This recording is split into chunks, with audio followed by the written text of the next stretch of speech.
a man she'd never met, a proposal she never asked for, and a town that wouldn't stop watching.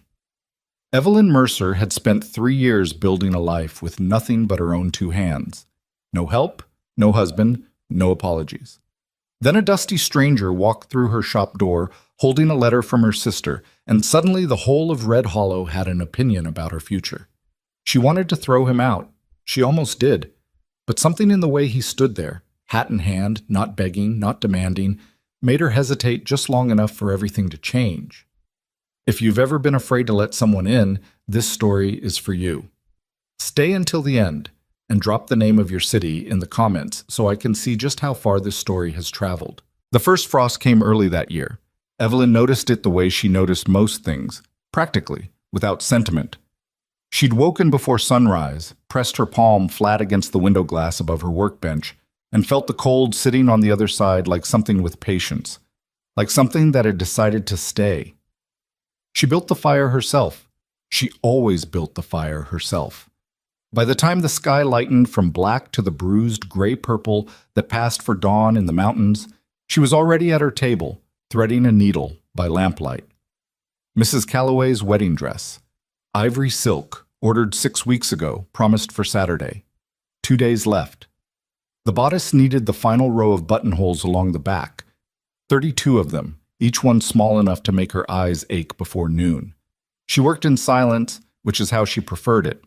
The town of Red Hollow was still asleep at that hour.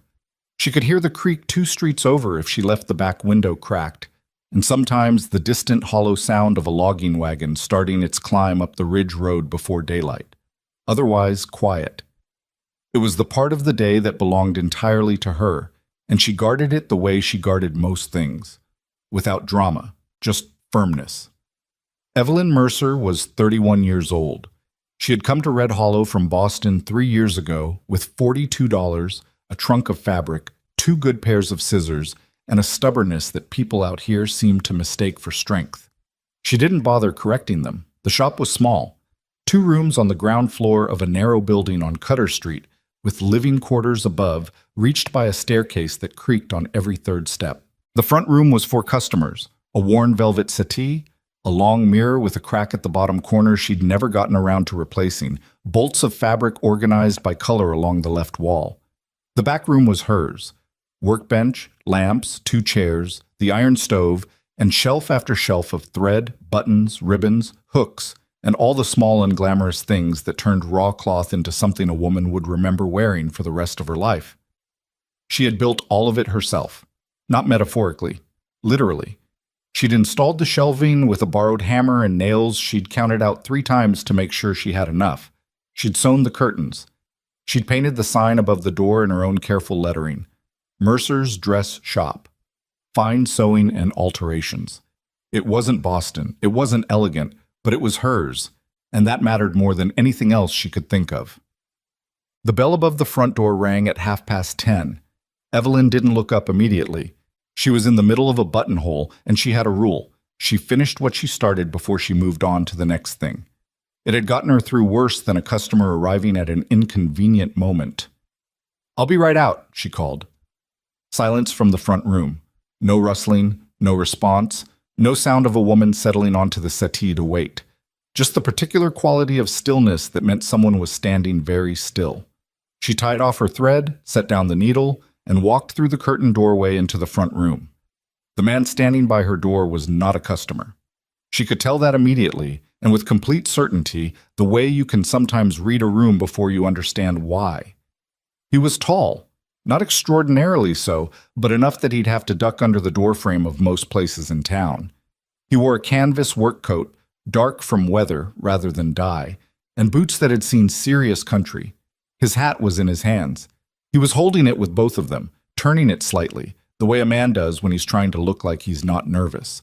He was somewhere in his mid-30s, dark hair going gray at the temples, a jaw that needed attention 2 days ago.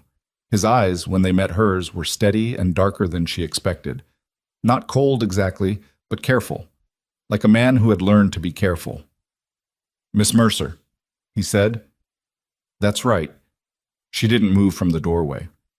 "Shop's open, but I don't believe you're here for a dress." Something crossed his face. Not quite a smile. No, ma'am. Then you'd better tell me what you are here for. He reached into his coat pocket and produced an envelope.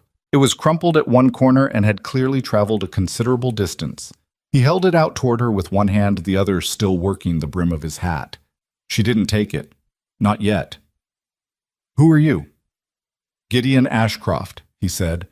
I came from Missouri, before that further. He paused.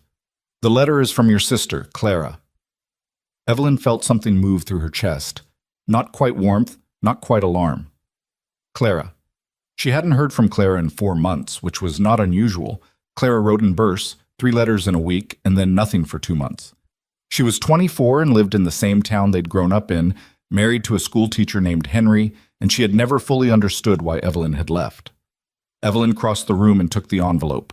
The handwriting on the front was Clara's, loopy and slightly chaotic, letters bumping into each other in their eagerness to get somewhere. Her name, Evelyn. No address. Because the man had been meant to deliver it by hand. She broke the seal and read. It didn't take long. Clara's letters never did. She had the gift of getting directly to the point, which was one of the things Evelyn both loved and occasionally found catastrophic about her. Evie, I know you'll be angry and I know you'll say I had no right, but I'm saying it anyway because someone has to. You're alone out there, and you don't have to be. Gideon Ashcroft is a good man. I've known his family since childhood, and I trust him completely. He is looking for a place to belong. I thought maybe you both were. Just talk to him. Don't send him away before you've done that much. I love you. Clara Evelyn read it twice. Then she folded it very precisely and put it in her apron pocket and looked at the man standing in her shop. My sister, she said, keeping her voice entirely level, sent you here to marry me. She sent me here to meet you, Gideon said. What happens after that would be your decision. And yours, I'd assume. Yes, ma'am, mine too. She looked at him for a long moment. He held her gaze without flinching, which was either a good sign or an irritating one. She hadn't decided which. Mr. Ashcroft, she said finally, I don't know what my sister told you about me. Whatever it was, I suspect it was too generous and not entirely accurate. I am 31 years old, I run a business, I have no particular interest in giving up either of those things. I wouldn't ask you to. You say that now. I mean it now, he said, and I expect I'll mean it later. Why? The word came out sharper than she intended. Why would you travel? What, 800 miles? More? For a woman you've never seen based on a letter from someone who feels guilty about her sister living alone? That doesn't make sense. It doesn't, he agreed. Except that I'd been in the same place for 3 years and I couldn't see the point of it. And Clara Ferris has always had good instincts about people. He paused. She said you had something worth traveling to find. I didn't know what that meant exactly, but I came anyway. Evelyn stared at him. I'd like to send you away, she said. I know. I'm not sure I'm going to. He didn't say anything to that. He just stood there, hat in both hands, waiting. The news was all over town by sundown. Evelyn didn't know how these things traveled so fast, whether Mrs. Pruitt at the dry goods store had seen the stranger's horse tied outside and started the thread, or whether Frank at the livery had recognized an out-of-towner and started asking questions. It didn't matter. By the time she locked the shop at 6 o'clock and climbed the stairs to her apartment above it, she could feel the particular weight of being talked about pressing on the town like weather. The next morning confirmed it. She had 3 customers before noon. None of them needed anything urgently. Margaret Hollis just happened to be passing. Caroline Webb had a question about a hem she could have asked 2 weeks ago. Mrs. Dorothy Pruitt herself came in, which was notable because Dorothy Pruitt hadn't set foot in Mercer's since a disagreement about muslin pricing the previous spring. All of them looked at her with that particular careful attention that pretended not to be attention. I heard there was a man, Margaret said, studying a bolt of blue wool that she had no intention of buying. There was, Evelyn said. She was at the counter, writing in her order book. She did not look up. A stranger. Yes. He's staying at the boarding house, they're saying. Hetty Morrison said he's looking for work at the timber camp. That's his business, Evelyn said. Margaret set down the wool. Evelyn, what's he doing here? She looked up then, because there was a version of answering that deflected and there was a version that was simply the truth, and she had always found the truth used less energy. My sister sent him, she said. She thought we might suit. I thought she was out of her mind. I'm still deciding. The silence that followed had several distinct emotions in it. Your sister, Margaret said slowly. Clara. Yes. She sent a man west to meet me. Yes. Margaret sat down on the settee. Lord, I'd prefer you not, Evelyn began. I'm not going to tell anyone who isn't going to hear it by Wednesday anyway, Margaret said, not unkindly. Evelyn, what do you think of him? It was a simple enough question. Evelyn put her pen down. He didn't try to impress me, she said after a moment. That's unusual. Is that good? I don't know yet. Gideon Ashcroft started work at Caldwell's timber camp on Tuesday, 3 days after he'd arrived. Evelyn knew this because practically everyone in Red Hollow told her. She also knew, because she had eyes and the camp was visible from the north end of Cutter Street on a clear day, that he was there before first light and still there when she locked up at evening. She didn't go out of her way to observe this. She simply noticed it the way she noticed the frost that morning, practically and without sentiment. On Friday, Frank Dubois' barn caught fire. It was late afternoon, dry and windy, and the fire moved fast. By the time the alarm went up and men started running for buckets and shovels, the north wall was fully involved. Frank had 3 horses in the paddock and couldn't get the gate open. The latch had warped in the heat before anyone could reach it. Evelyn heard about what happened next from 3 separate people before she saw it herself. Gideon Ashcroft had come down from the ridge road at a run, still carrying his work axe. He didn't ask who was in charge or what needed doing. He went straight to the paddock gate, read the problem in about 2 seconds, and cut through the latch with one swing. He got all 3 horses out while the gate itself was still smoking. Then he stayed until the fire was out. 6 hours through dark, hauling water from the creek with whoever else showed up. When Frank tried to thank him afterward, apparently Gideon said something like, "Don't mention it," and went to clean up. Frank Dubois told this story to Evelyn himself, on Saturday morning, standing in her doorway with his hat in hand. He didn't know me from anyone, Frank said. Didn't ask whose barn it was or whether the man deserved help. Just, he stopped, shook his head. You don't see that every day. No, Evelyn said. You don't. She saw Gideon himself that evening. She was coming back from Mrs. Calloway's, the wedding dress delivered, the final payment tucked in her coat pocket. When she nearly walked into him on the corner of Cutter and Main, he was heading toward the boarding house. He stopped when he saw her, and there was a half-second where they both stood there like 2 people who have been thinking about each other and are now pretending they haven't. Miss Mercer, he said. Mr. Ashcroft. She adjusted the empty bag on her shoulder. I heard about the Dubois fire.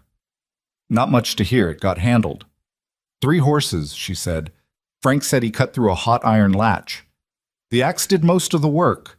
She almost said, don't be modest, but she didn't, because there was a difference between modesty and simply not making things larger than they were, and she suspected he was doing the latter. You're not going to take credit for anything, are you? Something moved in his expression. Credit doesn't build much. They stood in the cooling air for a moment. Down the street, the lights were coming on in the saloon. Someone was playing piano badly. I want to ask you something, Evelyn said, and I want you to answer honestly. I'll try. What do you actually want? Not from me, from here, from this. She gestured vaguely, meaning the town, the territory, all of it. What did you come out here hoping to find? He was quiet for longer than most men would have been. She appreciated it. Permanence, he said finally. I've been moving since I was 19, following work, following weather, following whatever seemed like it might be worth following. I'm tired. He said the last 2 words simply, without self-pity. I want to build something that's still standing when I'm old. I don't have anything like that yet. A ranch, she said. Yes. That's a hard thing to build alone. I know. He didn't say that's why I'm here. He didn't have to, and she noted that he didn't. I'm not going to make any promises to you, Mr. Ashcroft, she said. I'm not asking for any. But I'm also not going to send you away. He nodded slowly, like he was turning that over, looking at it from different angles. "All right," he said. "All right," she said. They parted ways at the corner, heading in opposite directions, and Evelyn walked back to her shop in the dark without hurrying, which meant she was thinking about something she didn't want to examine too closely yet. She let herself in, climbed the creaking staircase, third step, always, and stood at her bedroom window looking out at the frost-blue street below. The stranger had come 800 miles because her sister asked him to.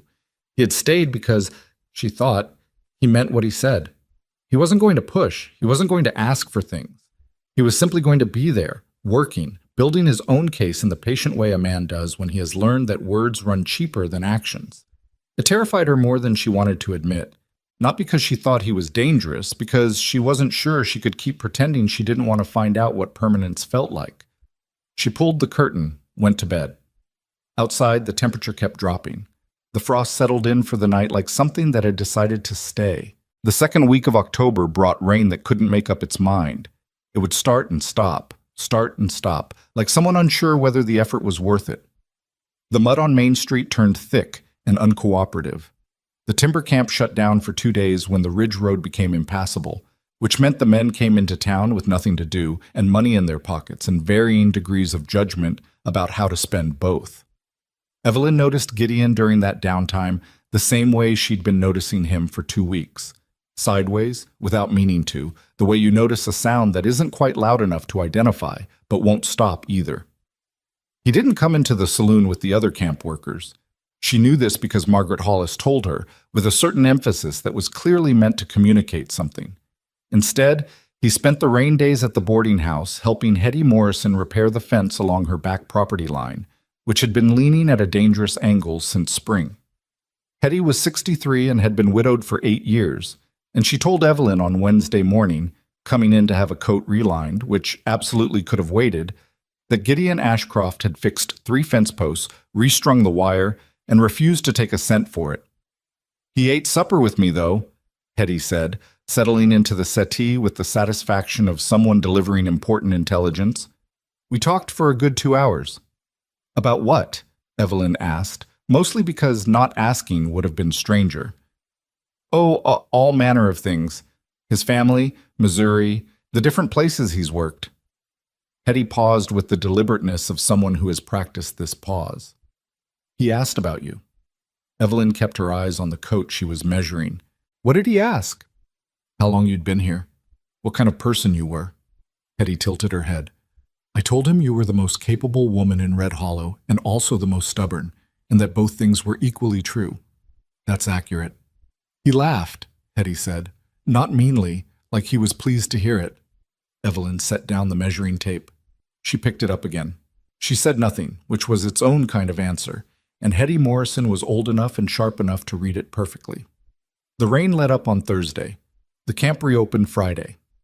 Life in Red Hollow resumed its ordinary forward motion, and Evelyn told herself that was fine. That ordinary and forward were exactly what she needed. She didn't quite believe it, but she told herself anyway. The town's opinion of Gideon Ashcroft was shifting, and she tracked the shift the way she tracked everything, quietly and with more attention than she let on. In the first week, people had watched him the way they watched any stranger, with the specific wariness of a small town that had seen enough transient men to know that easy charm and reliable character were not the same thing. He'd been polite enough, they allowed. But polite was cheap. Then came the barn fire. Then came Hetty's fence. Then came the Tuesday afternoon when old Pete Garza's wagon wheel cracked in the middle of Main Street, blocking traffic in both directions, and Gideon, who had been walking past carrying his lunch pail from the camp, stopped, assessed the situation, went to the smithy on the next block, borrowed the tools he needed, and spent 90 minutes fixing the wheel in the mud and the cold while Pete stood there looking simultaneously grateful and embarrassed about being grateful. After that, the conversations in Evelyn's shop started to change. "He's a hard worker," Caroline Webb said, which, from Caroline, who had strict opinions about men who talked too much and worked too little, was significant. "Keeps to himself, but not in a strange way," Frank Dubois said. He'd come in to ask about a vest for his wife's birthday and stayed to talk for 20 minutes. "Not standoffish, just settled, maybe, like he's not trying to prove anything."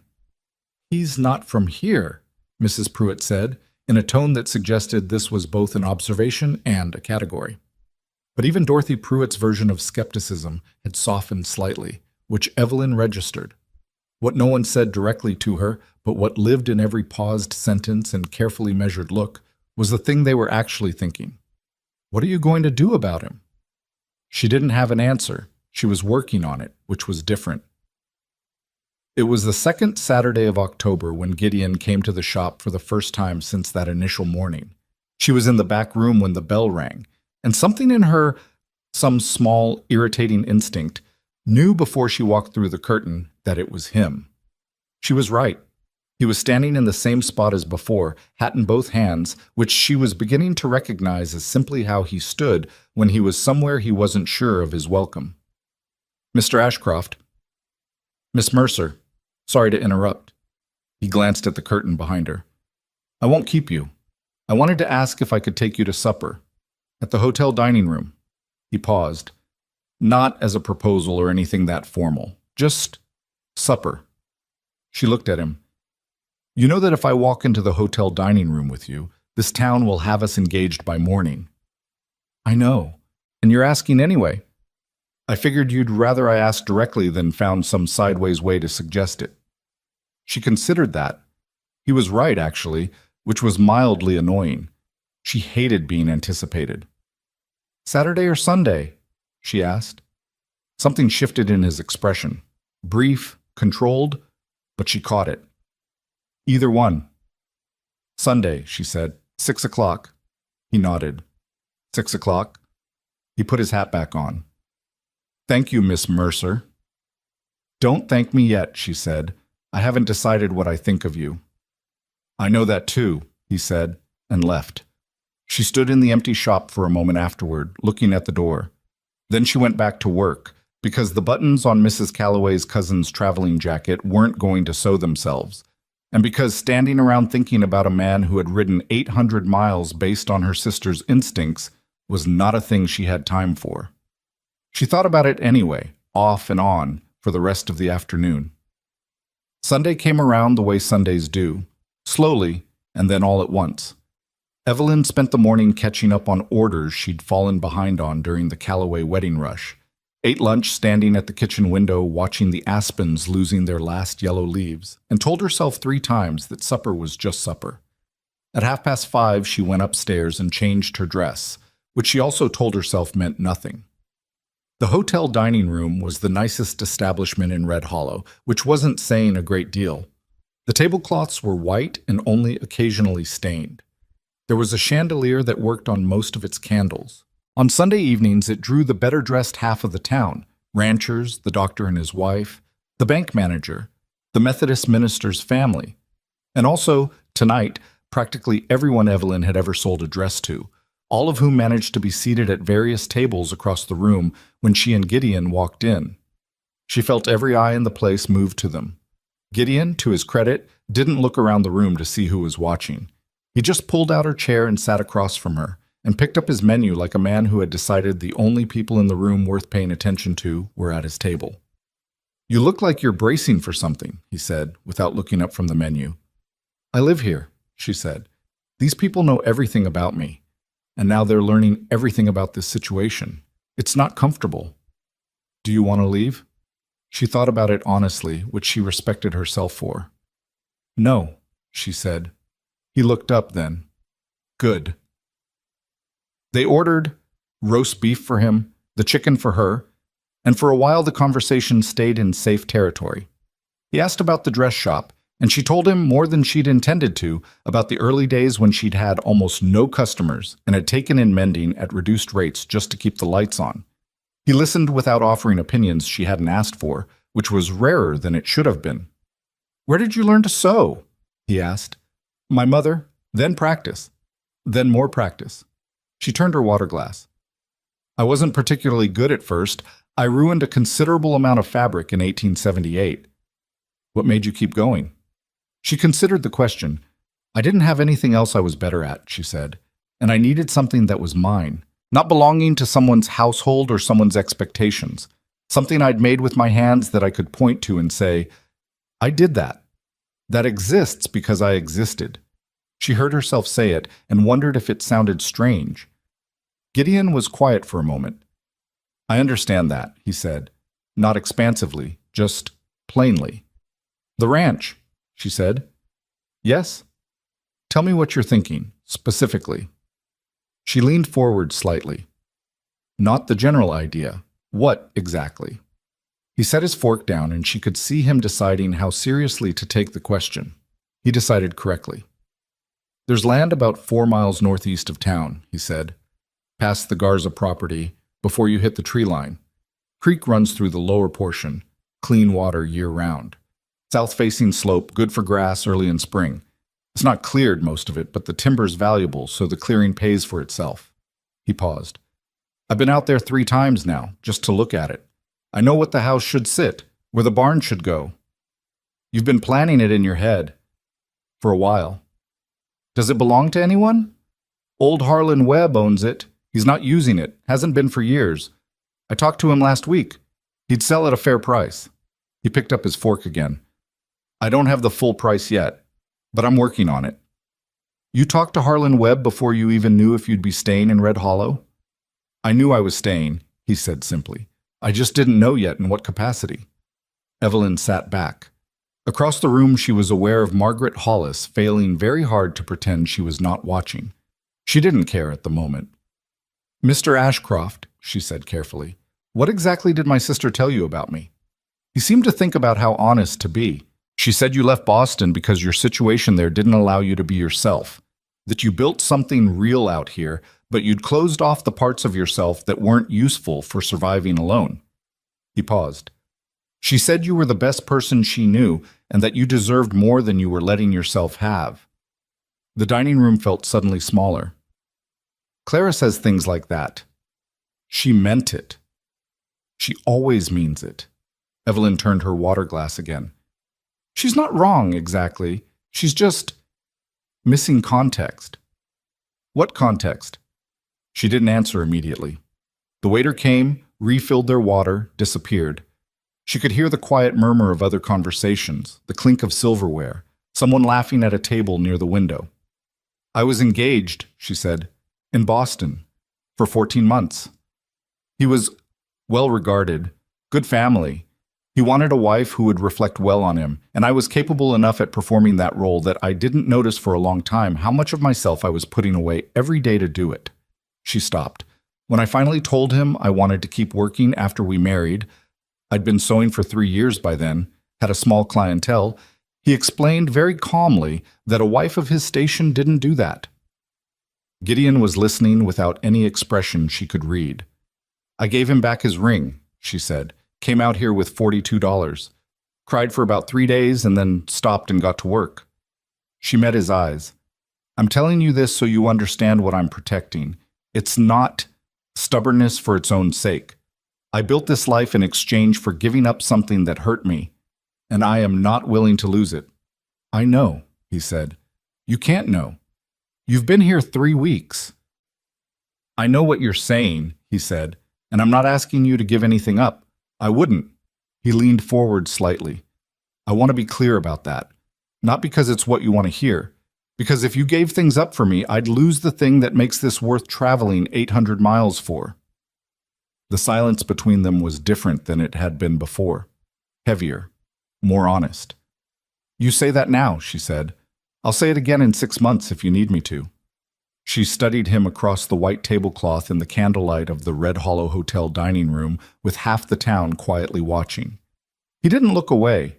He looked, she thought, like a man who had decided on something and was not in a hurry to be talked out of it. I'm still not making any promises, she said. I remember. But I'm thinking about it less like something to dismiss and more like something to evaluate. That's all I can offer right now. That's enough, he said. They finished supper. He walked her back to Cutter Street, said goodnight at her door, and didn't try to extend the evening. She went upstairs and sat in the dark for a while, not ready for lamplight, not ready for the version of herself that got practical and efficient and stopped feeling things that were inconvenient. Because the inconvenient thing was this. She had spent the last 3 years being certain that the life she was building was complete. that she had arranged all the pieces correctly, that the space where someone else might have stood was not a gap, but a choice, a deliberate, reasonable, self-protective choice. And Gideon Ashcroft was making it very difficult to keep believing that, not through pressure, not through charm in the easy surface kind of way, but through the simple, relentless evidence of being a particular kind of person, steady and patient and without performance, in a town where everyone was watching to see if the performance would crack. It wasn't cracking, that was the problem. The weeks that followed had their own rhythm. Gideon stayed on at the timber camp, and word came back, quote, in the way all words came back in Red Hollow, through the invisible and highly efficient network of people with something to say, that he was the best axeman Caldwell had hired in 3 years, and that he'd pulled a younger worker out from under a falling branch in October that would have broken both the boy's legs at minimum. The boy's name was Danny Pierce, 19 years old, and Danny's mother came to the dress shop not to order anything, but to tell Evelyn, with wet eyes, that she wanted her to know what kind of man she was considering. I'm not, Evelyn started. Everyone knows you're considering, Hazel Pierce said, not unkindly. This is a small town. We see things. She pressed Evelyn's hand briefly. He's a good man. That's all I came to say.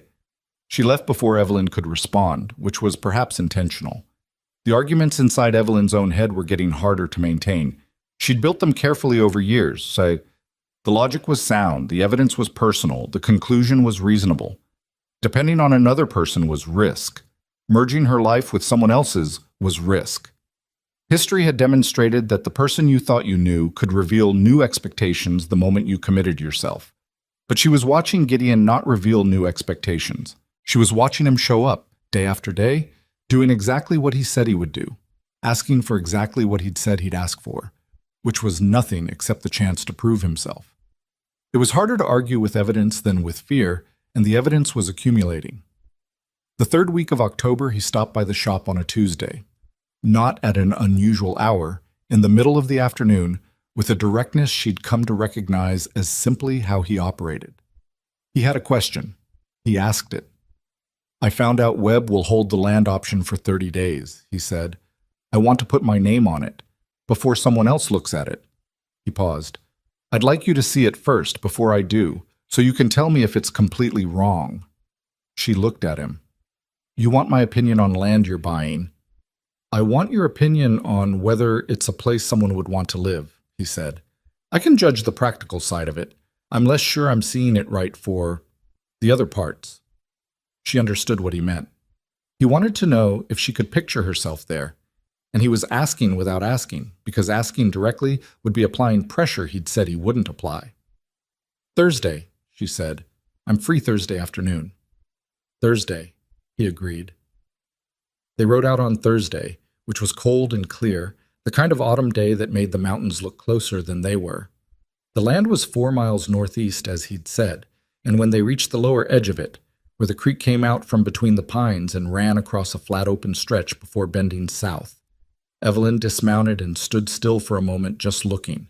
It was not a polished piece of land. There were sections choked with brush that would take a season to clear. The slope had some rocky outcroppings that would make any foundation work interesting. The creek bank was soft and would need reinforcement, but the light came across the south-facing slope in a long, clean pour, and the view from the rise above the flat. You could see the whole valley and the darker line of Red Hollow in the distance, and beyond it the mountains wearing early snow, was the kind of view that made you understand why people came west in the first place. Well, Gideon said. He was standing a few feet behind her, giving her room. It's rough, she said. Yes. That rocky section below the rise is going to be a headache. I know.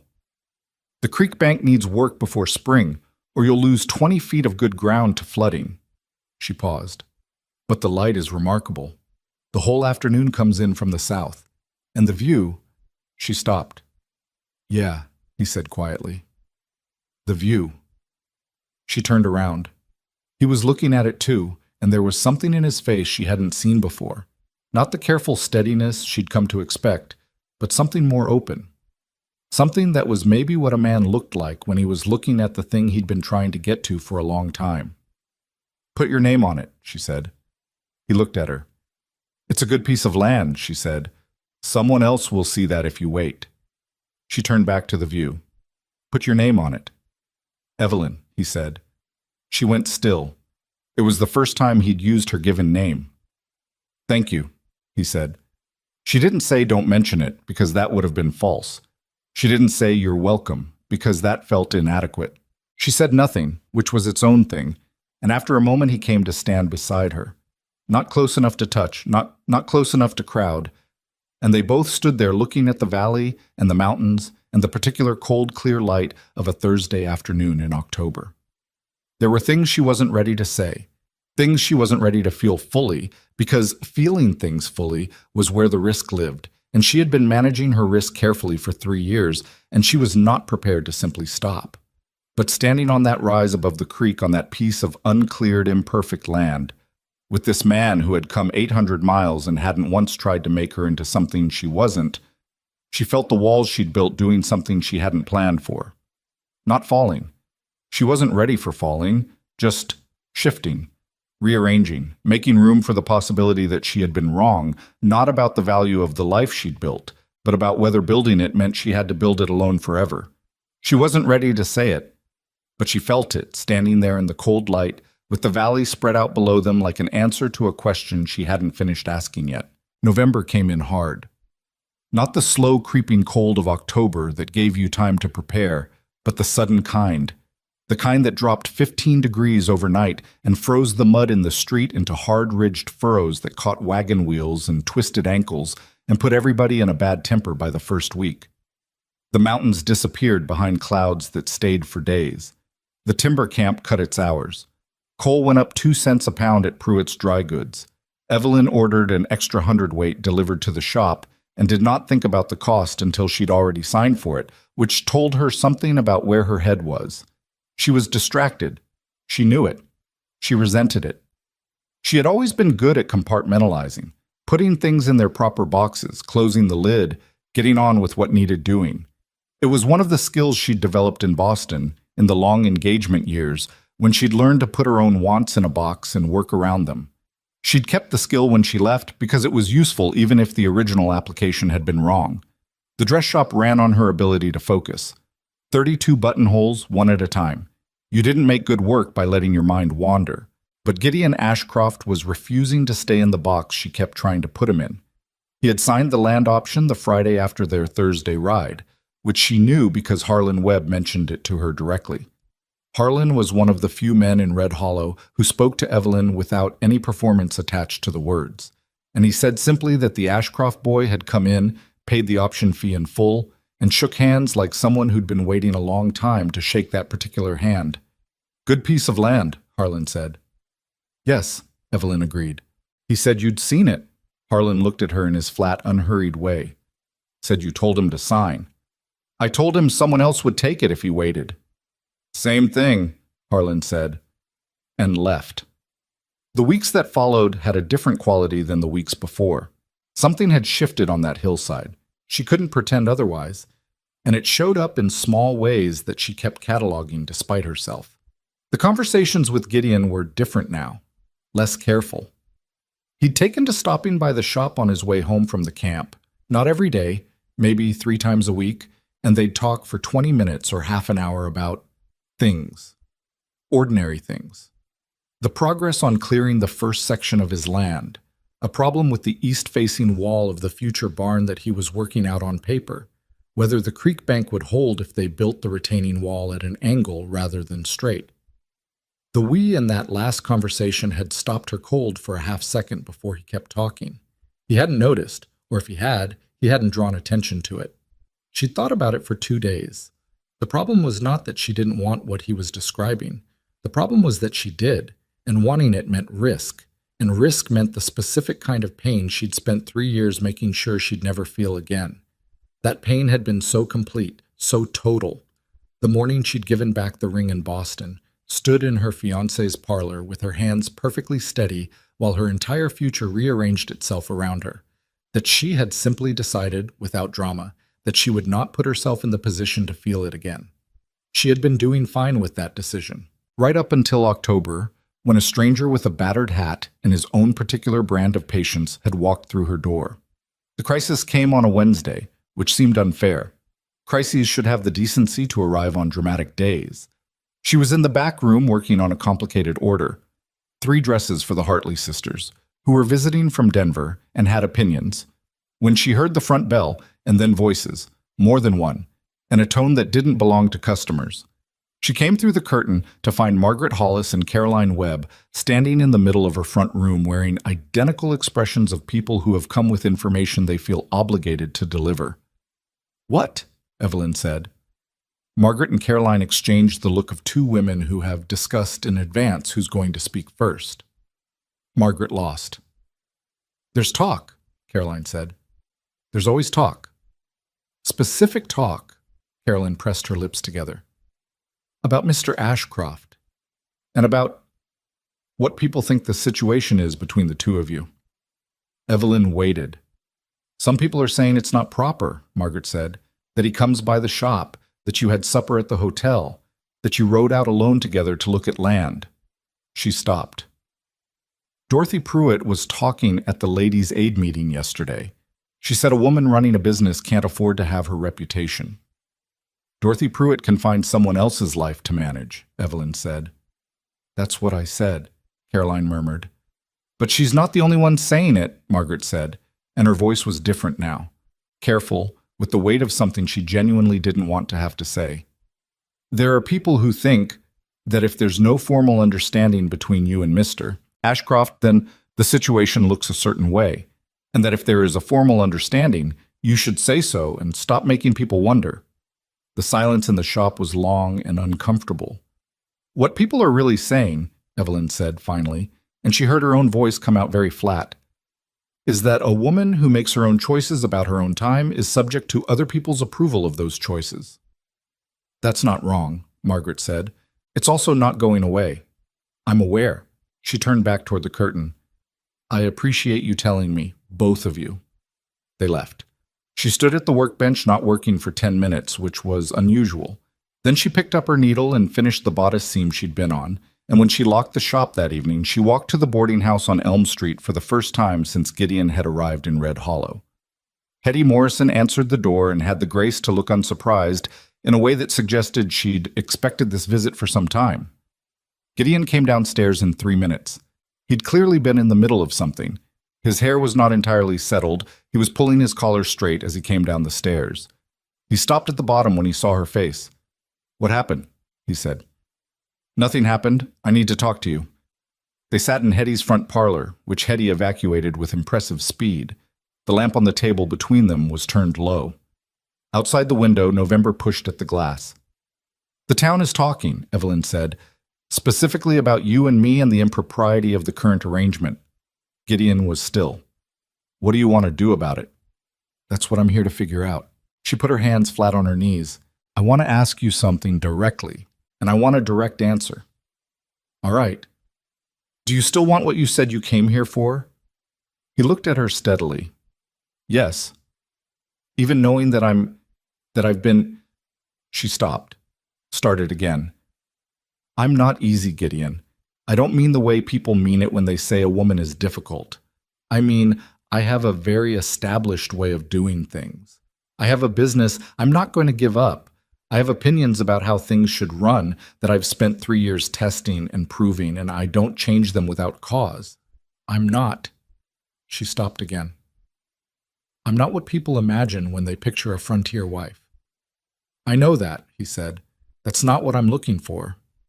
"What are you looking for?" He leaned forward, elbows on his knees. "Someone who's actually there," he said, "not performing being there, actually there, with her own mind and her own work and her own opinions." He paused. "I've been around enough people who are performing their life that I can tell the difference. You're not performing." "I'm scared," she said. The 2 words came out without warning, stripped of everything she usually wrapped around them. "I know that too," he said, and his voice was quieter. "You don't know why." "I know some of it. You told me at the hotel." He held her gaze. "The rest I can guess. You let someone in before and they tried to make you smaller, and now letting anyone in feels like starting something that ends that way." She didn't answer. She didn't need to. Evelyn? He said her name the way he had on the hillside, but carefully, like he'd earned the right to it but wasn't taking it for granted. I can't promise you that nothing will ever go wrong between us. I'm not able to make that promise and mean it. But I can tell you what I intend. And I intend to never ask you to be less than you are. Not for me, not for this town, not for whatever people think a wife is supposed to look like. That's a large intention, she said. I know. What happens when it's tested? I hope you'll tell me when it is, he said, so I can be accountable to it. She looked at him for a long moment in the low lamplight. His expression was open in the specific way she'd noticed before. Not calculating, not performing patience, just actually there, actually waiting, not trying to fill the silence with words that would do his case more good than they'd do her reality. I don't know how to do this, she said quietly. I mean that practically. I've been alone for 3 years. I've been managing everything alone for longer than that. I don't know how to let that be different. Neither do I, really, he said. I've been on my own since I was 19. He exhaled slowly. I expect we'd figure it out. Probably make some mistakes. Probably be harder on each other than we need to be sometimes. That's not exactly a romantic pitch, she said. No, he agreed, but it's honest. She almost laughed. It surprised her. The almost laugh. The sudden softening of something in her chest that had been held rigid for a very long time. She looked down at her hands on her knees and then back up at him. All right, she said. He went still. All right, what? All right, I'm going to stop arguing with myself about this. She said it like she was making a decision about a fabric order. Clearly, finally. I'm not promising a wedding. I'm not promising anything formal yet, but I'm in. I'm choosing to be in this. Whatever this is. Something moved across his face that she didn't have a word for. Not triumph, not relief exactly. Something more like the expression of a man who has been cold for a very long time and has just walked into a room with a fire in it. Thank you, he said. Stop thanking me for things that benefit me too, she said. It's irritating. He did laugh at that, low and real, and it was the first time she'd heard him laugh fully, and she filed it away in the part of herself that was apparently still collecting information about Gideon Ashcroft, despite the fact that she'd just told him she was done arguing with herself. She went home that night feeling lighter and more terrified in equal measure, which she suspected was probably the correct ratio. What followed was a month that Red Hollow would talk about for years, not because anything dramatic happened, but because of the quality of the ordinary things that happened inside it. They were seen together, regularly, deliberately, in the way two people are seen when they've stopped hiding that they want to be seen together. The hotel dining room on Sunday evenings became a fixture. She stopped in at the Land on Thursdays when the weather allowed, and the two of them would walk the property while he explained what he was thinking and she pointed out what he was missing, which was a more equitable division of contributions than most people in town expected.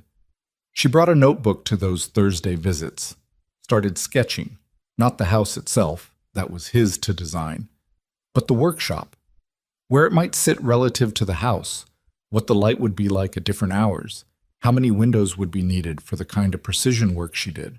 Gideon watched her do this on the third Thursday without comment, and on the fourth Thursday he said, without preamble, I was thinking we put the workshop door facing east. You'd get the morning light in. She looked up from her notebook. I was going to suggest that. I know, he said. That's how I knew it was right. She looked at him for a moment, then back at her notebook. Southeast, she said. Not straight east. You want the winter sun as long as possible. He adjusted the measurement in his own notebook without argument. It was, she thought, the best conversation she'd ever had about a building that didn't exist yet. The trouble came from where it usually did. Not from Gideon, not from herself, but from the outside world, which had opinions it felt entitled to share. It was a Sunday in late November. They had just come out of the hotel after supper and were walking back along Main Street in the cold dark when a man named Carl Briggs fell into step beside them. Carl worked at the timber camp, had been there since before Gideon arrived, and had a way of talking that was shaped like friendliness but wasn't quite. Ashcroft, he said, cutting between them with the practiced ease of someone who's decided he's been waiting to do this. Hell of a thing, coming all this way to court a woman who can't decide if she wants courting. Gideon said nothing. I mean, no offense to the lady, Carl went on, which meant exactly the opposite. But a man has to wonder what he's working toward, you know? Town seems to think there's an understanding. Not sure the lady does. Carl, Gideon said. His voice was completely level. Keep walking. Just making conversation. Keep walking, Gideon said again. Same tone. No heat in it, which somehow made it more final. Carl looked at him, then at Evelyn, then back. He laughed once, short and flat, and walked on ahead. Evelyn waited until he was 20 yards away. I could have handled that. I know, Gideon said. That's why I did it first. She considered arguing the point and decided it wasn't the argument she actually wanted to have. The actual argument was inside her, and it wasn't about Carl Briggs, it was about the word he'd used. Understanding. The town thought there was one. She'd told Gideon she was in, but in what exactly? They hadn't named it. She had specifically not named it because naming it made it real in a way she could lose. And losing real things was worse than losing possible ones. She stopped walking. Gideon stopped a half step later, turned to look at her. What does the town think we are? She said. I imagine they think we're heading toward engagement. Are we? The question sat in the cold air between them. His breath fogged. Hers did too. That's up to you, he said carefully. Don't do that, she said. Don't put it entirely on me. That's not equal. That's you making yourself comfortable by making me decide. He took that without defensiveness, which she noted. You're right, he said. I'll say it then. He paused. Yes, that's what I'm heading toward. I want to marry you, not because your sister sent me here, not because I need a wife for the ranch, or because it's the next logical step, because... He stopped, seemed to find the right words. Because you're the most interesting person I've encountered in a long time, and every conversation I have with you makes me want the next one. Because watching you work is like watching someone be entirely themselves, and that's rare enough that I'd be a fool to walk away from it. She was afraid. She was still afraid. She suspected she might always be a little afraid of this, because the thing it could cost her was not nothing. But she was also, and this surprised her with its steadiness, its lack of drama, certain. She didn't say that yet. She wasn't ready to say it yet, and she was learning to trust the difference between not ready and not willing. She was willing. She just needed to say it in her own time, in her own way, which was how she did everything that mattered. Walk me home, she said. Yes, he said. They walked the rest of Cutter Street in silence, and it was the comfortable kind, the kind that didn't need filling. He stopped at her door as he always did, said goodnight, started back the direction they'd come. Gideon, she said. He turned. She looked at him standing in the amber spill of the street lamp, his coat collar up against the cold, his face open and waiting without pushing. I'll know when I'm ready, she said, and when I am, I'll say so. He nodded once, slowly. I'll be here, he said. She went inside, climbed the staircase, third step, always, and sat on the edge of her bed in the dark without lighting the lamp. Not because she was sad, but because she wanted to stay inside the feeling a moment longer before the practical world came back. It was not a comfortable feeling. It was large and uncertain and contained still a considerable amount of fear.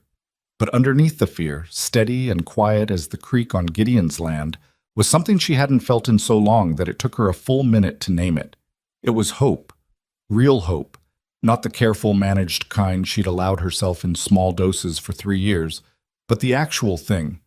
Unguarded, inconveniently large, absolutely unwilling to be put back in its box. She sat with it in the dark for a long time. Then she got up, lit the lamp, and went to her workbench because there was still work to do, and she had never been the kind of woman who stopped working just because something important was happening. She threaded a needle, picked up the middle Hartley sister's dress. Outside the window, the first snow of winter began to fall over Red Hollow, slow and quiet, covering everything in white. The snow that started falling that November night didn't stop for 3 days.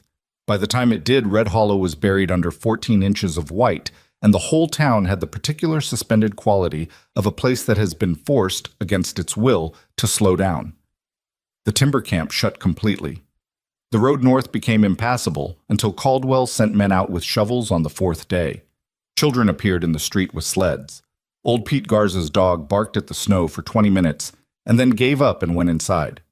Evelyn shoveled her own front step, which was a thing she always did herself, and then she went inside and made coffee and sat at her workbench and did not think about what she had decided in the dark 3 nights ago. Or rather, she thought about it the way you think about a thing you've already decided. Not examining the decision anymore, just living next to it and getting accustomed to its shape. She was ready. She had said she would know when she was ready, and she did know with the same certainty she felt when a dress was finished and right. Not perfect, there were always small imperfections, but right. Complete. The thing it was supposed to be. What she didn't know was how. She was not a woman who did things conventionally when she could do them honestly. And the conventional path, like waiting for him to ask, receiving the question gracefully, accepting with appropriate emotion, felt wrong in a way she could not ignore. Not because there was anything wrong with it in the abstract, but because it put her in a position she'd already lived in, already left, and had no intention of returning to. Waiting to be asked was waiting for permission, and she was done with that. She was going to ask him. The idea settled in with the snow and stayed. She didn't act on it immediately. Not because she was losing her nerve, she had checked on her nerve twice and found it present, but because she was practical enough to know that proposing marriage to a man required, at minimum, that the ground between you was clear enough to walk on. The snow kept her in the shop for 2 days. On the third day, she got the front step clear and the walk along Cutter Street passable. And on the fourth day, she opened the shop and resumed the ordinary business of living in a winter town with a large personal decision, sitting quietly in the corner, waiting for its moment. Gideon appeared on the 5th day, mid-morning, not long after the camp road had been declared open again. He looked like a man who had been indoors for 4 days and found it difficult. "You survived," she said, when the bell rang and she looked up from the counter. "Barely." He stopped just inside the door. The cold came in with him, and the particular smell of outside, pine and frozen air, that she had started associating with his arrivals. "Hetty plays cards. I learned every game she knows." "How did you do?" "She's ruthless," he said. "I don't recommend it." She almost smiled. "I heard the camp road's open." "Since this morning. I go back tomorrow." He looked at her. "How are you?" It was a simple question, and he asked it simply, without performance, the way he asked most things. She had been thinking for 4 days about how to say what she needed to say, and she had it organized. She had the words in a sensible order. She had intended to pick a specific moment. She looked at him, standing just inside her door in his work coat, with snow still on his boots, and the words rearranged themselves without her permission. "Close the door," she said. "Come in." He closed the door, came to the counter, waited. "I've been thinking," she said. "I can see that." "I told you I'd know when I was ready," she said, "and that when I was, I'd say so." Something shifted in his face, very small, very controlled. "Yes." "I'm ready," she said. She held his gaze, both hands flat on the counter. "I'm not waiting for you to ask me. That's not how I want to do this." She took a breath. "So I'm asking you, Gideon Ashcroft, do you want to marry me?"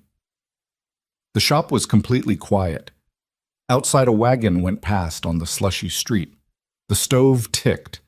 He looked at her for a moment that was probably only 5 seconds, but had the weight of considerably more. "Yes," he said. "I do." "Good." She exhaled. "Then that's settled." "That's settled," he agreed, and something in his expression broke open in a way she hadn't seen before. Not the controlled steadiness, not the careful patience, but the real thing underneath all of it, unguarded and direct, and it was the most honest she had ever seen a person look, and it nearly undid her completely. She did not let it undo her completely. She was still herself. "I have conditions," she said. He blinked. Then the corner of his mouth moved. "Of course you do.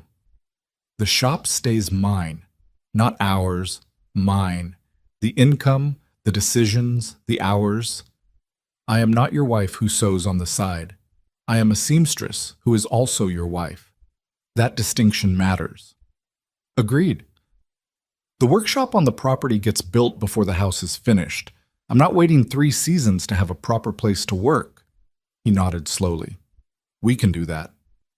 I will not be managed, she said. If you disagree with the decision I've made, you say so directly and we discuss it. You don't go around me. You don't decide things that affect me without telling me. I wouldn't, he said. You might, she said, without meaning to. It's something people do when they've been making their own decisions alone for years. I do it too. We'd have to watch for it. He studied her for a moment. You've thought about this carefully. I think about everything carefully. I know. He was quiet for a beat. Can I add one? She hadn't expected that. Go ahead. When you're scared, when something feels like it's going wrong between us and you want to close off and manage it alone, tell me instead. You don't have to handle it by yourself anymore. That's the part I want most.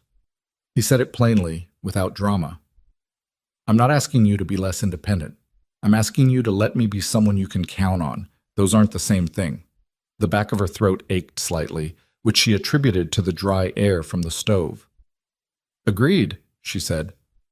Then we have a deal, he said. We have a deal. She extended her hand across the counter. He looked at her hand, then he took it, and instead of shaking it, he just held it for a moment. Her hand in both of his, the way he held his hat when he didn't know his welcome. And then he let go and she turned back to her work before her face did something she wasn't ready for it to do. The engagement, such as it was, became public knowledge in Red Hollow before the week was out. Evelyn told Margaret Hollis on Thursday, which was equivalent to posting a notice in the window of every business on Main Street. She told her plainly, without preamble, and she reported afterward to no one that Margaret had cried, which was unexpected and also, privately, a little touching. The town's reaction was not uniform. Most people were, she would have said, cautiously pleased, which was about as good as Red Hollow got before sufficient time had passed for something to become ordinary. Hazel Pierce came back to the shop not to order anything but to squeeze both Evelyn's hands and say nothing, which said more than most conversations did. Frank Dubois shook Gideon's hand outside the hardware store for long enough that passing strangers probably thought something significant had been announced. Dorothy Pruitt said she hoped things would work out, which was Dorothy Pruitt's version of a blessing, and Evelyn chose to receive it as such. Carl Briggs said nothing, which was the best outcome available. The harder part was the letter. She sat down to write Clara on a Wednesday night in December, 3 weeks after the conversation at the counter. She'd been putting it off, not because she didn't want to tell her sister. She did, badly, in the way you want to share a thing with the person who would understand it most, but because she didn't know how to say it without also saying everything else. Without saying, you were right, and I was more defended than I knew, and I'm still working out how to be this open, and it is harder than I expected, and I am also more certain than I have been about anything in 3 years. She wrote 4 drafts. The first 3 were too composed. The 4th one was honest. Clara, you were right, and I know you will be insufferable about it, and I am writing this anyway. His name is Gideon, as you know, because you sent him. He is not what I expected. He is patient without being passive. He is kind without being soft. He asked me nothing except the chance to prove himself, and he spent 2 months doing exactly that, quietly, without expectation, which is rarer than you know. I asked him. Not the other way around. I expect you are not surprised. We are planning a spring wedding. I don't know the date yet because we haven't gotten there, and I refuse to plan things out of order. The land is 4 miles northeast of town. There is a view from the upper slope that I would like to show you someday. I owe you an apology. Not for being careful. I still think being careful was right, but for the years of letters where I told you I was fine when what I meant was that I was managing. Those are not the same thing, as someone recently pointed out to me. I have been managing for a very long time. I think I am finally trying something else. Come in spring. I want you there. Evelyn. She sealed it before she could revise it again, addressed it, set it by the door to post in the morning.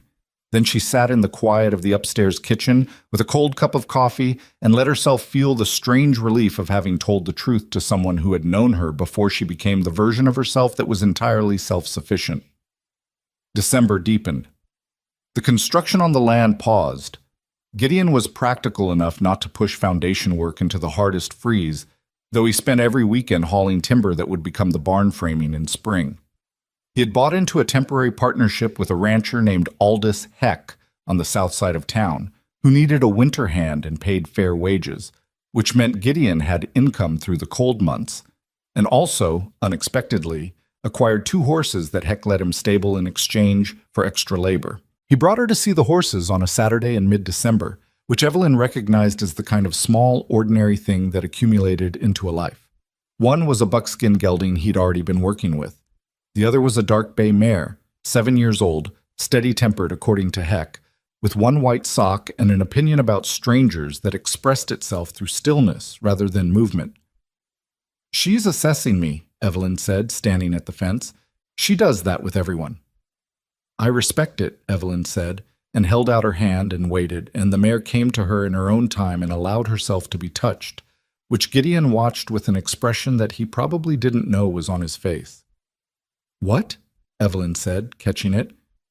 "Nothing," he said. "Just, you know how to wait for things."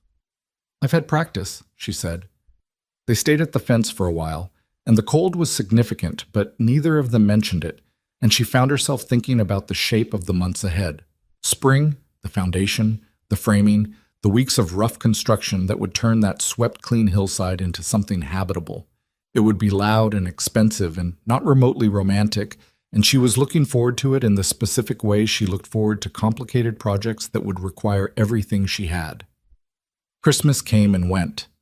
Red Hollow did the things small frontier towns do for Christmas. A community dinner in the meeting hall, a bonfire on the solstice that had been a tradition since before anyone could remember who'd started it, children in the street with new boots and old sleds. Evelyn closed the shop for 3 days, which she hadn't done since the previous year's blizzard.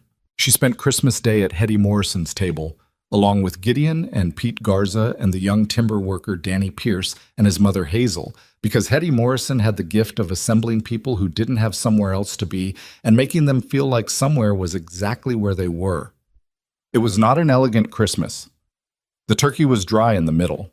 Pete Garza told 3 stories that went on longer than their conclusions warranted. Danny Pierce ate enough for 2 grown men and was unashamed about it. Hetty ran out of gravy and then somehow produced more gravy, which remained one of the minor mysteries of the evening.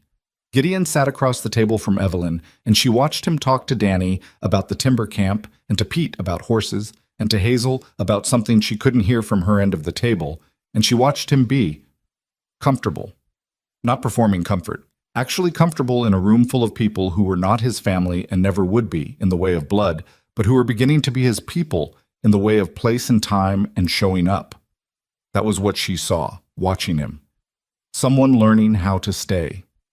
After dinner, when Pete and Danny and Hazel had gone, and Hetty had retired with strategic timing that Evelyn had begun to suspect was not accidental, they washed dishes together in the kitchen, Gideon washing, Evelyn drying, because there wasn't room for both of them at the basin, and it was domestic in a way she had braced herself to find strange, and instead found simply natural, normal, the right weight for the moment. "I want to tell you something," Gideon said, handing her a plate. "All right." "I didn't expect this to be like this." He paused. "I came here because Clara asked me to, and because I needed somewhere to be going. I wasn't expecting anything specific. I told myself not to." She dried the plate. "And this is more than I was expecting." He handed her another plate, kept his eyes on the basin. "You're more than I was expecting. And I know I've said versions of that before, but I mean it differently now that I know you better." He paused again. "I wanted you to know that." She set the dry plate on the stack. She thought about saying something deflecting, something practical, something that kept the conversation at the comfortable level she usually maintained. She thought about what he'd said months ago, standing at the front counter. "When you're scared, tell me instead." "I didn't expect you either," she said. "I want you to know that too. I'd gotten very good at expecting nothing, and I was fine with it, and then you came and none of my arguments worked." She set down the dish towel briefly.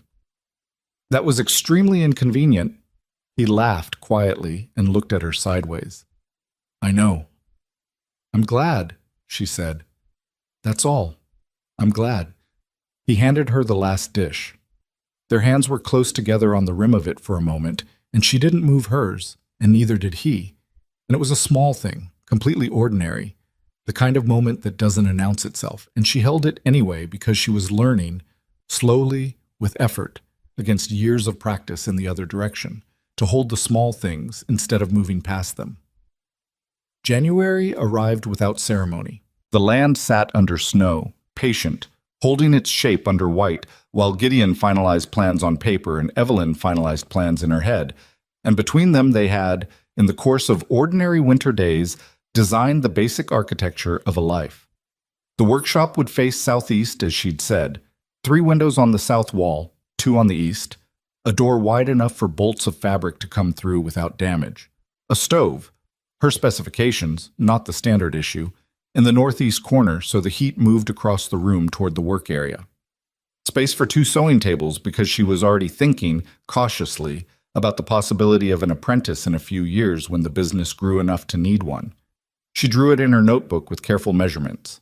She tore out the page and gave it to Gideon on a Thursday, and he looked at it for a long moment, and then he folded it precisely and put it in his inside coat pocket, close to where it would stay until spring. "This is what you need?" he said. "That's what I need," she confirmed. "Then that's what we'll build," he said. And she believed him, which was perhaps the most remarkable thing about the entire winter. Not the proposal, not the plans, not the letter to Clara. The most remarkable thing was simply this. She believed him, not because she had proven him trustworthy over time, though she had, and not because she had no other choice, though it had felt that way sometimes, but because somewhere in the months between October and January, she had made the decision to believe him. And it was a decision, an active one, repeated every day. She didn't let the old fear win. Some days were easier than others. Some days the old arguments came back, sharp and familiar and dressed up in the language of self-protection, and she would sit with them for a moment, acknowledge what they were protecting, and then set them down. Not throw them away, just set them down. There was a difference. She was still afraid sometimes, and she had stopped pretending otherwise, which was its own kind of progress. The February thaw brought the first real look at the cleared lower section of the land, and Gideon took her out to see it on the first dry Saturday of the month. He'd been working weekends through January with 2 men from the camp, clearing brush and pulling stumps from the flat section where the house would go, and what was revealed underneath the cleared ground was dark, good soil that held its structure when you turned it, the kind of ground a ranch could grow from. She walked the perimeter of the cleared section, and he walked beside her, and at the south end she stopped and turned and looked back across the flat toward the slope and the view above it, and the mountains were out for the first time in weeks, white and enormous against a sky that had decided, just for today, to be entirely blue. "This fall," she said. "We'll be living here this fall." "That's the plan," he said. "It's a good plan," she said. They stood looking at what was not yet what it would become, and what had already stopped being what it was, and the particular silence of a winter field in the brief mercy of a February thaw. She reached over and took his hand. It was not a dramatic gesture. No one saw it. The mountains were not watching, and the sky with its brief blue was not invested in the outcome. She just reached over and took his hand because she wanted to, because she was not afraid of it in this moment, because 3 years of choosing everything alone had earned her the right to choose this too. He held on without making anything of it, which was exactly right. They stood there for a while longer, until the cold came back the way it always did, practical and unwilling to be ignored. And then they walked back to the horses and rode toward town, and the mountains behind them caught the late afternoon light, the way they always had, indifferent and beautiful, framing everything that was still to come. Spring in Red Hollow arrived the way most good things did, gradually, then all at once. The creek on Gideon's land ran high through March with snowmelt from the upper ridges, exactly as Evelyn had predicted, and the retaining work they'd done on the bank in late February held without drama, which was a relief but not a surprise. She had specified the angle of the stone placement herself, consulting with Pete Garza, who had ranched this valley for 30 years and knew where water wanted to go when it had a choice. Pete had looked at her diagram, suggested 2 modifications, and shaken his head in the specific way of an old man who is impressed but considers showing it unnecessary. The foundation went in the first week of April, when the ground was solid enough to work but not yet baked hard by summer. Gideon had hired 2 men from town, Reeves, who did masonry, and a younger man named Sol, who had worked construction in Denver before coming west for reasons he didn't elaborate on. Between the three of them and the occasional Saturday labor of Frank Dubois and Danny Pierce, who showed up without being asked, the foundation took 8 days. Evelyn came every evening to see the progress. She would ride out after locking the shop, survey what had been done, and give her assessment, which ranged from "that's right to the east wall needs to come up another 6 inches," or "the workshop floor won't drain properly." Reeves, who had 30 years of experience and initial reservations about taking guidance from the landowner's fiancée, revised his opinion by the end of the second week, when the grading she'd insisted on proved itself during a hard April rain that would have flooded the lower sill otherwise. "She's not wrong much," he told Gideon in the particular tone of a compliment that doesn't want to admit it is one. "No," Gideon said, "she isn't." The workshop frame went up the third week of April, ahead of the house frame, as agreed. Evelyn was there for that Saturday, not helping because it was not her kind of work and she knew her limits, but watching, which was its own thing. She stood at the edge of the cleared ground with her notebook and watched the skeleton of a room take shape against the spring sky. And she felt something she'd felt before only in the early days of the shop, when she'd looked at 4 walls that were hers and thought, "This exists because I decided it would." The difference was that this time she hadn't decided it alone. She wrote to Clara again in April, shorter this time, with more specific information. The date had been set, the last Saturday in May, which gave them 6 weeks and was, in Evelyn's assessment, sufficient time for what needed doing. She had already begun the dress, working on it in the late evenings after the shop closed, which was the only time she had to herself and also the only time she wanted to do it, because there was something right about working on it in the quiet dark after the ordinary business of the day was done. Clara's response came fast, faster than Evelyn expected. 12 days, which meant she had likely written back the same afternoon the letter arrived. "Evie, I will be there. Nothing on earth could keep me away. I am already crying, and I haven't even left yet. Henry says to tell Gideon he'd better deserve you, and I said that Gideon already knows that and is working on it daily, and Henry said that's the right answer. We will arrive the Wednesday before. Save me a place to sleep that isn't the boarding house, because Hetty Morrison will ask me questions for 3 days straight, and I will run out of answers. I love you. I am so proud of you. Not for finding him, for letting yourself find him. Those are not the same thing, and you know it." Clara Evelyn read it at the counter on a Tuesday morning. She folded it. She went to the back room and stood at the workbench for a moment with her eyes on the window and let herself feel what the letter had put in her chest, which was large and complicated and would not be managed quickly. Then she went back to work, because Mrs. Heck needed her spring blouse by Friday, and affection, however genuine, did not sow itself. Clara arrived on a Wednesday, 12 days before the wedding, on the afternoon stage from the rail junction 40 miles east. Evelyn was at the stage stop when it pulled in, not because she'd planned to be sentimental about it, but because Margaret Hollis had offered to watch the shop for the hour, and there was no reasonable excuse not to go. The stage door opened and Clara Ferris stepped down, and she was 24 and smaller than Evelyn remembered. Or maybe Evelyn had grown broader in the way women do who spend their days doing physical work. And she had Henry's old traveling bag over one shoulder and her hat slightly wrong from the journey, and she looked exactly like the person who had written "I love you" in a letter that Evelyn had read in a back room alone. They held on to each other for a moment, which was not something the Mercer sisters did often and therefore mattered more when they did. "You look different," Clara said, stepping back to look at her. "I look the same." "You look—" Clara tilted her head. "Settled? You look settled." Evelyn picked up the bag before Clara could. "Come on, you can tell me everything I missed on the walk back."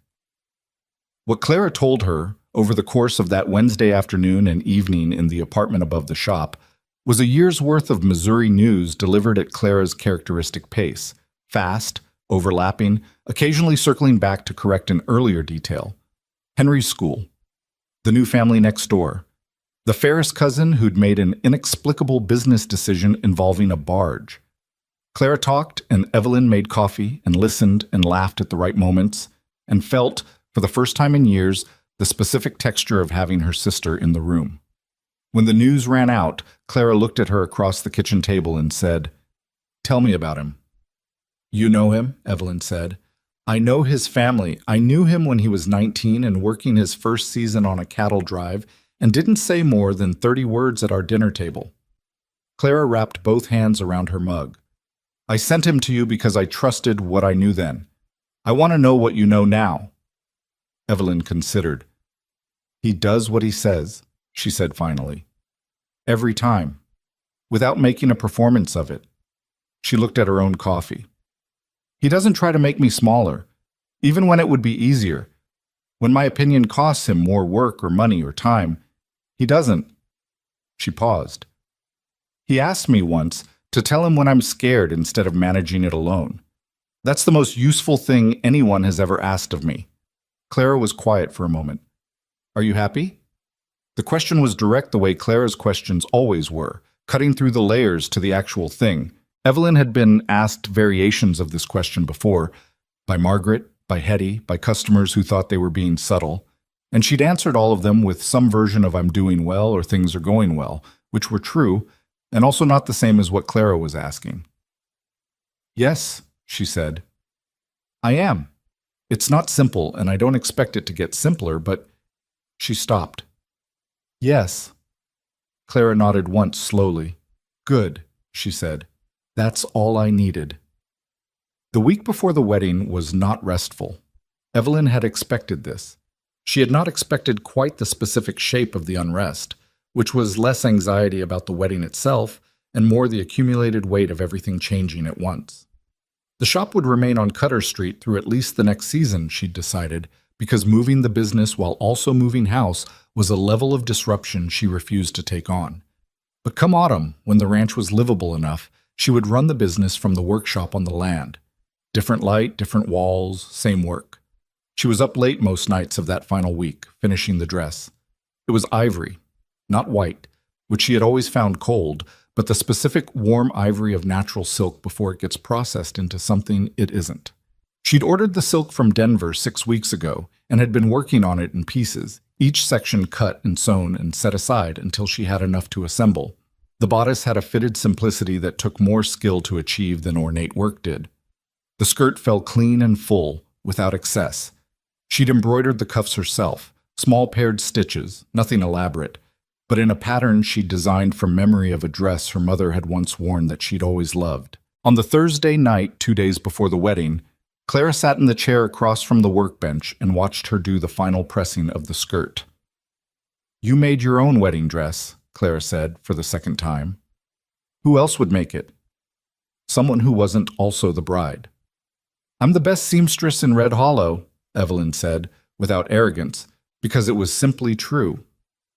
I wasn't going to put on something made by anyone else. Clara was quiet for a moment. Mama would have something to say about that. Mama would agree with me, and you know it. Clara laughed. She would, actually. Evelyn finished the pressing and hung the dress on the form in the corner of the back room and looked at it. It was, she thought, a good dress. Not perfect. There was a seam on the left back panel that was slightly tighter than she'd intended, not visible from the outside, but she knew it was there, but good. Right. The thing it was supposed to be. She thought about what she'd put into it, all those late-night hours with the lamp burning while the town slept. Hope, obviously, but not the wishful kind that has nothing underneath it, the earned kind that knows what it cost, that has looked at the alternative and chosen this instead. That was the kind of hope you could build a life on. The Saturday morning of the wedding was cold for May. Not winter cold, but the mountain spring kind that comes from clear skies and elevation. The kind that softens by noon but has opinions about early morning. Evelyn woke at 5, because she always woke at 5, and lay still for a while listening to the creak sound she'd started to hear in her mind even when she was in the shop on Cutter Street, even though the shop was nowhere near water. She was not nervous exactly. She was aware. Every sense a little higher than usual, the way you feel on the first morning of a long trip when you know the road ahead is real, but you haven't started down it yet. Clara came down from the spare room at 6 with her hair undone and a concerned expression. I didn't sleep enough. You slept fine, Evelyn said. I heard you. That was performative sleep. Clara poured coffee and leaned against the counter. How are you? I'm all right. You don't have to be all right if you're not. I know. Evelyn set down her own cup. I'm all right, Clara. Not because I'm managing, because I'm actually all right. Clara studied her for a long moment the way younger sisters study older sisters when they've spent a lifetime measuring emotional temperature. Whatever she found seemed to satisfy her, because she nodded and drank her coffee and started talking about what time they needed to leave, and the morning became the ordered, practical thing that Evelyn needed it to be. The ceremony was held outside. This had been Evelyn's choice, firmly made and not revisited. The idea of being indoors for it had felt wrong, like conducting important business in a room that didn't fit the scale of it. The land was too unfinished to hold a ceremony, the ranch not yet livable, so they'd chosen the flat ground at the south end of town, near the tree line, where there was room and where the mountains were visible in every direction, framing everything without comment. Most of Red Hollow came. She hadn't expected that, though she should have. People from the timber camp, Reeves and Soul, and Danny Pierce with his mother. Harlan Webb, who had sold the land and shaken Gideon's hand that day in his office, stood near the back with his hat against his chest. Margaret Hollis was in the front. Hetty Morrison had worn her best coat, the black one she saved for significant occasions. Frank Dubois was there, and his wife Ellen, and the Hartley sisters from Denver, who happened to still be in town and apparently considered themselves involved. Dorothy Pruitt was there, standing straight back near the middle, and when Evelyn passed her, she nodded once, with a particular expression that wasn't warm exactly, but was its own kind of acknowledgement, and Evelyn received it for what it was.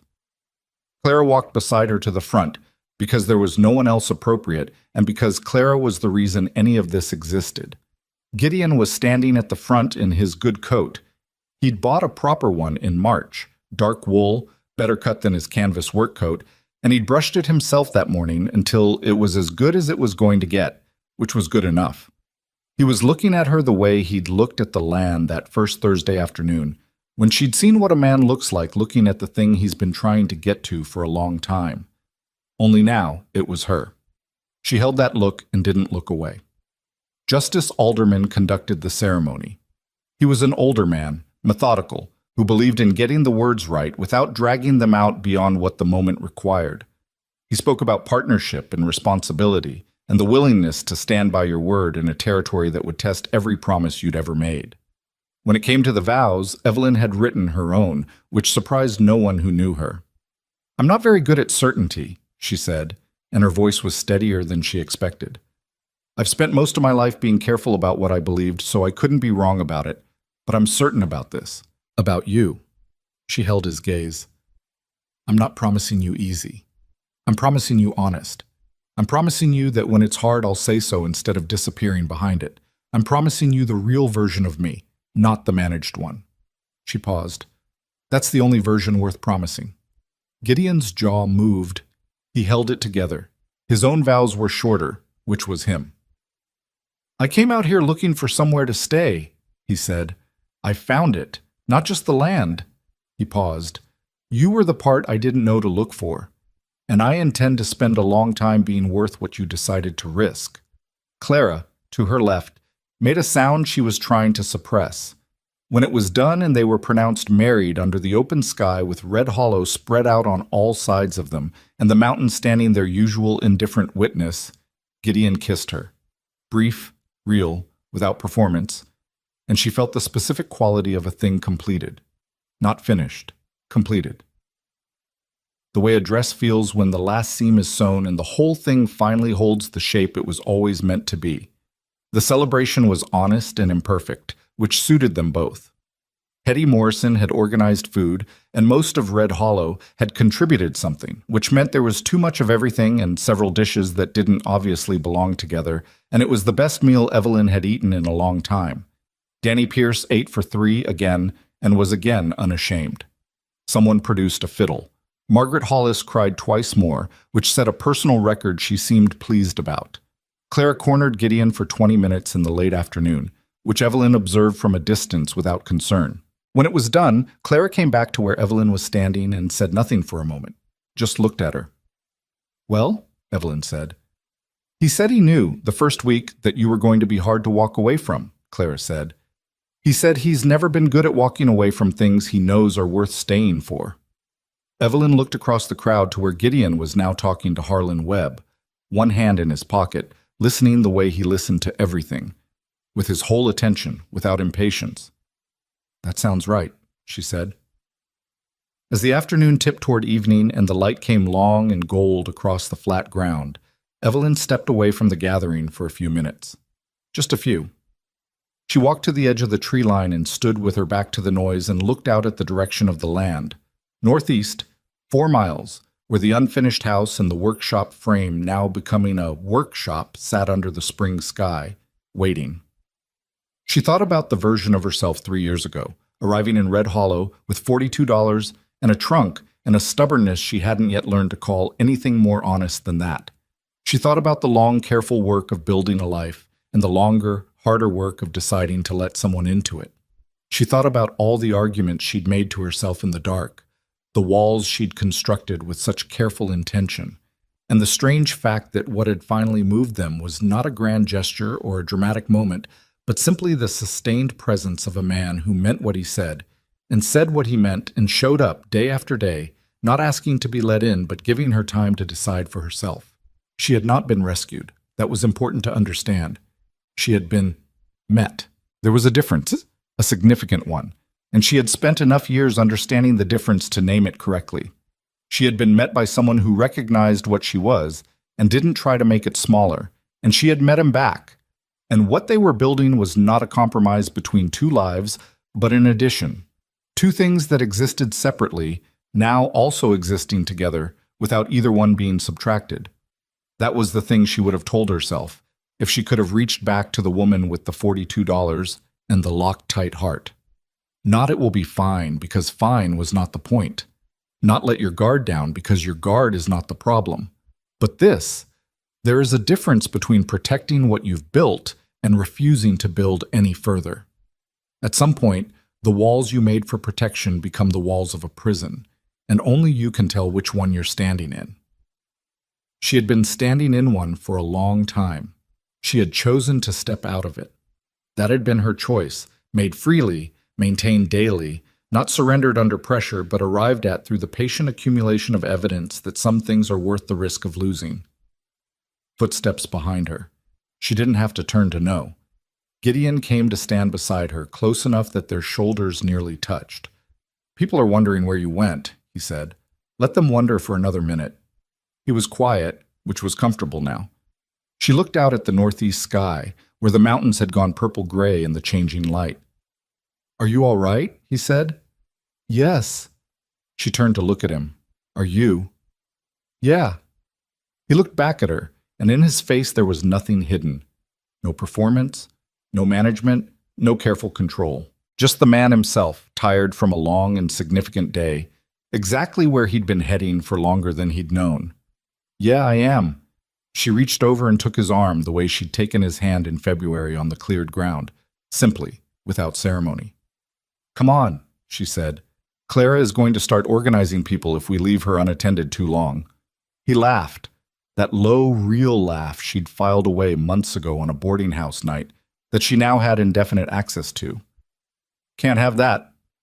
They walked back together toward the crowd and the fiddle music and the long table with its too much food, and all the people who had watched them carefully, and then, in the slow way of small towns, come to believe in them.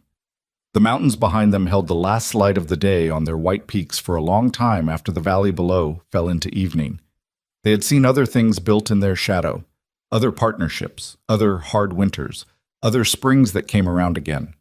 They were not sentimental about it, but they were still there, steady and certain as anything in that country, framing the ordinary, extraordinary life being built in the valley below them with the same impartial attention they gave to everything that had the persistence to endure. Some things survive the harshest seasons. Some things, given the right ground and the right conditions, and two people stubborn enough to build them properly, do more than survive. They become the thing that lasts.